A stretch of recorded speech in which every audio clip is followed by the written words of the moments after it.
una de las claves digamos, concebir que existe un hombre que puede sobreponerse a todo este tipo de eh, lo que serían determinismos para el hombre vulgar, casi fatales, ¿no? A este tipo de condicionamientos, pues estriba en la idea tradicional del emanacionismo, a diferencia de la idea que es, por ejemplo, religiones como las del libro defienden, eh, que sería la del creacionismo, ¿no? Con respecto al cosmos, ¿no? A la formación del cosmos.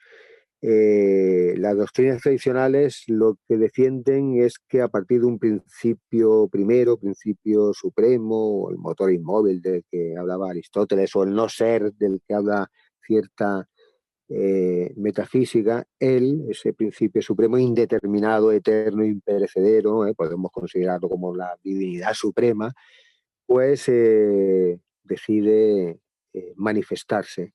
Y entonces él mismo emana, de sí mismo emana el cosmos, ¿no? En formas primero pues más sutiles, ¿no?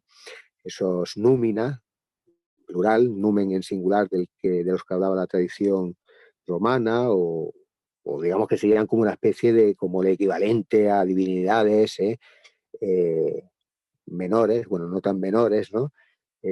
Si dejamos al lado siempre al Dios Supremo, de cualquier tipo de, bueno, formas tradicionales, ¿no? De tradiciones históricas, ¿no? De mitologías y tal, ¿no?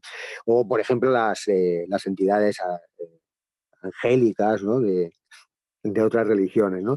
Y ese principio supremo sigue expandiéndose, sigue emanando, y cada vez en formas pues más materializadas, más toscas, más burdas, hasta llegar pues a las formas minerales del universo, pero también pues en su emanación ha surgido de alguna manera el hombre, ¿no?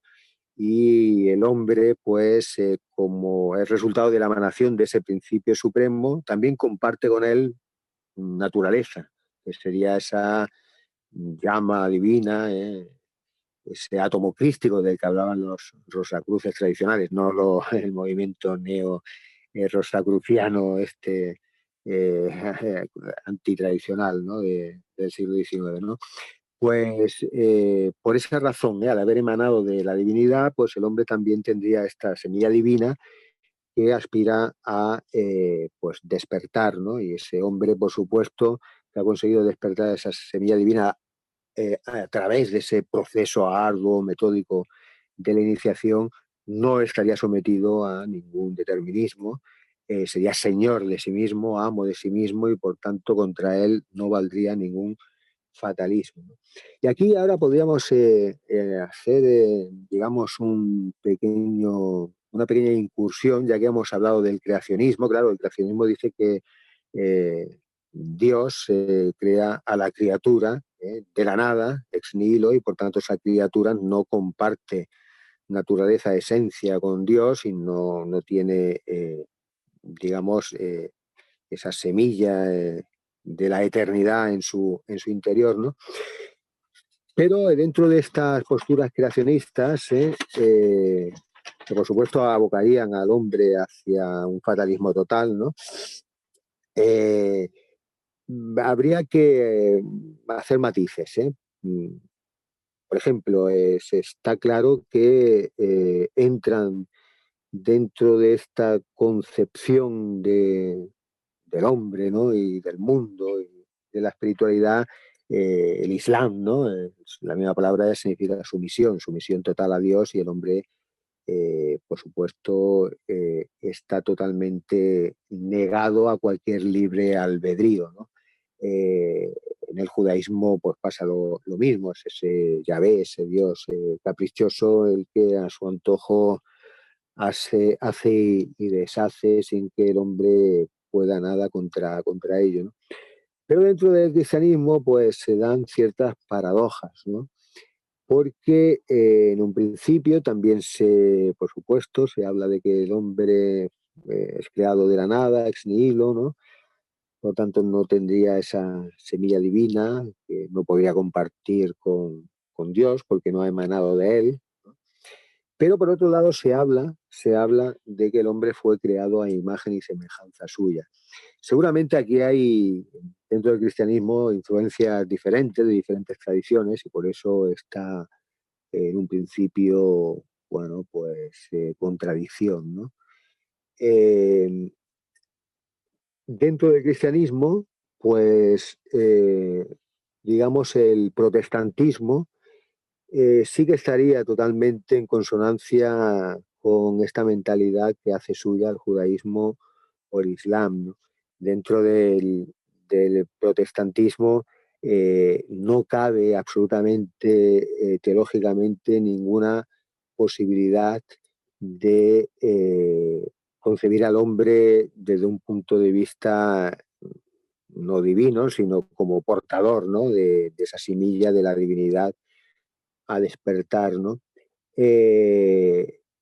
Bueno, un poco porque el protestantismo se centra básicamente en el Antiguo Testamento y por eso está un poco en el espíritu, en consonancia con el espíritu del judaísmo, ¿no? Pero hay que tener en cuenta que, pues eso, que Cristo es Dios hecho hombre, por tanto es el hombre divino, ¿no? Eso, digamos, crea un puente entre el hombre y la divinidad. No hay un hiato ontológico insalvable entre el hombre y la divinidad. En este mundo está Cristo, estuvo Cristo y Cristo era un ser divino, ¿no? Por tanto, la divinidad también anida en este mundo.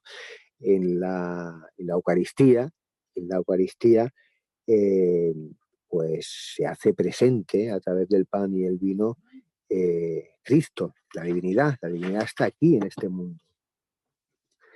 Eh, bueno, en cambio el protestantismo, no, en el protestantismo en vez de hablar de transustanciación, ¿no? Del pan y del vino, es decir, que ahí está Cristo, pues se habla de consustanciación, no de sustanciación, es decir, que Dios se hace presente en el momento de la Eucaristía, pero el pan y el vino no se transustancian en Cristo, ¿no?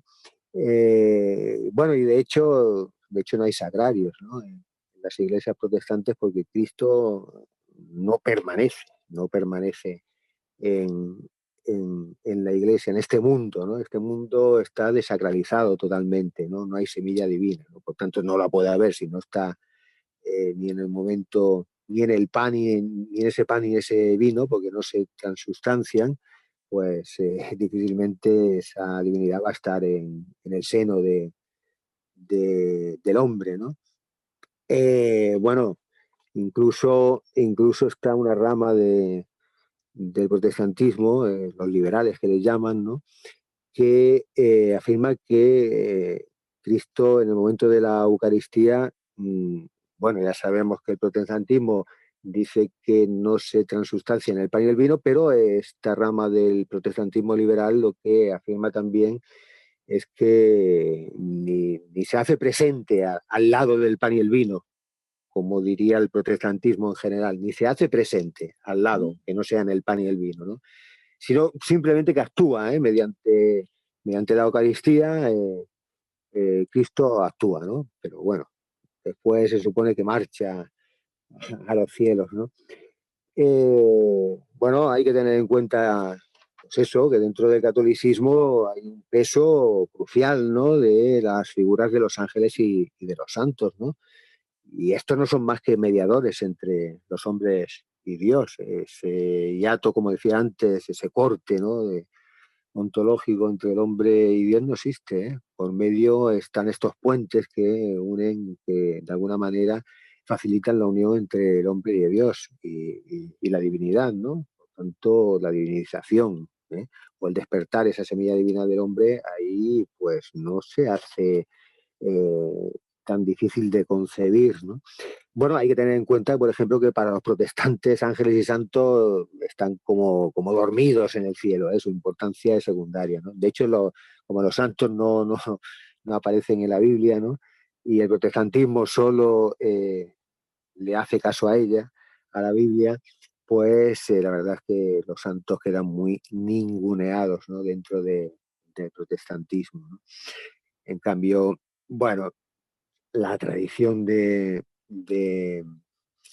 pues de los padres de la Iglesia tiene mucha importancia dentro del catolicismo y por eso sí, no solo es la Biblia el punto de referencia, ¿no? Y por eso los santos dentro del catolicismo tienen también un peso muy, muy a tener en cuenta, ¿no?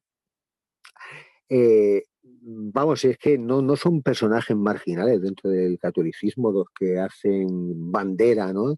De esa posibilidad de concebir al hombre como portador de la semilla divina. Por ejemplo, sin ir más lejos, uno de los que es considerado como uno de los cuatro grandes padres de la Iglesia de Oriente, que vivió sobre todo en el siglo IV, que fue patriarca de Constantinopla, San Juan Crisóstomo, decía: absorbe a Cristo en tu corazón, teniendo en cuenta que el corazón, muchas tradiciones ligadas al catolicismo y no solo, era concebido como la sede, ¿no? de esa llama divina, ¿no? De ese átomo crístico, ¿no? Dice San Juan Crisóstomo, absorbe a Cristo en tu corazón y Él te absorberá en el suyo, ¿no?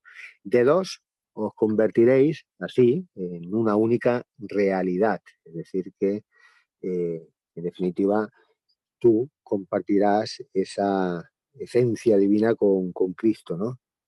Para ello hay que trabajar ese camino interior, ¿no? Iniciático, ¿no? Añadiríamos nosotros, ¿no? Bueno, la misma Santa Teresa de Jesús, ¿no? ¿Qué decía aquello? Decía de que Dios se halla en los cacharros, ¿no? Entre las cacerolas y tal. Es decir, que la divinidad está también en este mundo. Este mundo no es huérfano de ella, ¿no? Digamos, en contraste, ¿no? Con ese borrado de lo divino en este mundo de aquí abajo que hace el protestantismo. Dios está entre los cacharros, ¿no? O el mismo San Agustín de Hipona, ¿no? San Agustín también decía aquello de que no vayas al bullicio porque la verdad está en tu interior, es decir, que en tu interior te vas a encontrar de alguna manera a Dios, ¿no? Eh, bueno, también bueno, después hay que tener en cuenta que eso que el luteranismo lo dejó bien claro, no es a través de las obras, sino de la fe, cómo acontece la salvación, es decir, que ni obras externas ni obra interna, ni acción interna, ¿no? Para descondicionarse, para recorrer ese camino iniciático que lleve al despertar de la divinidad que adormecida llevamos dentro, ¿no? La libertad del hombre, por supuesto, queda casi eso reducida, y sin el casi, reducida a cero dentro del protestantismo, ¿no? Un ejemplo sería el calvinismo, que es como una vuelta de tuerca ya al luteranismo en sí, ¿no? Para el cual el destino del hombre está ya marcado antes de su nacimiento, por tanto, nada tiene que hacer en este mundo. Su accionar no le va a llevar a ningún tipo de transformación, ¿no? Ni en el terreno espiritual, ni en ningún otro, ¿no? Y además hay una señal, ¿no? Que ya se da, ¿no? Según el calvinismo, ¿no? De que alguien va a ser salvado, ¿no? Por Dios, ¿no? Que es, bueno, una salvación ya escrita, como decía, de antemano, ya fijada de antemano por Dios, y la señal es eso, es el enriquecerse. Si uno se enriquece es que había preliminarmente sido elegido por Dios para su salvación, independientemente, por tanto, de cualquier tipo de accionar en esta vida, ¿no? Bueno, un poco anteriormente Lutero pues establece esta posición teológica de que son la fe y no las obras las que salvan al hombre, un poco también adecuando su teología a su personal carácter, forma de ser, idiosincrasia, porque hay que tener que era un personaje muy concupiscente en tema de vino, de mujeres, y él concebía que el hombre era irremisiblemente pecador, fatalmente pecador, y no podía salir de su condición de pecador, fatalmente eh, pecador. Por tanto, no había acciones que pudieran salvarlo, porque no, y que acabaría condenándose él mismo con malas acciones a, al pecado, ¿no?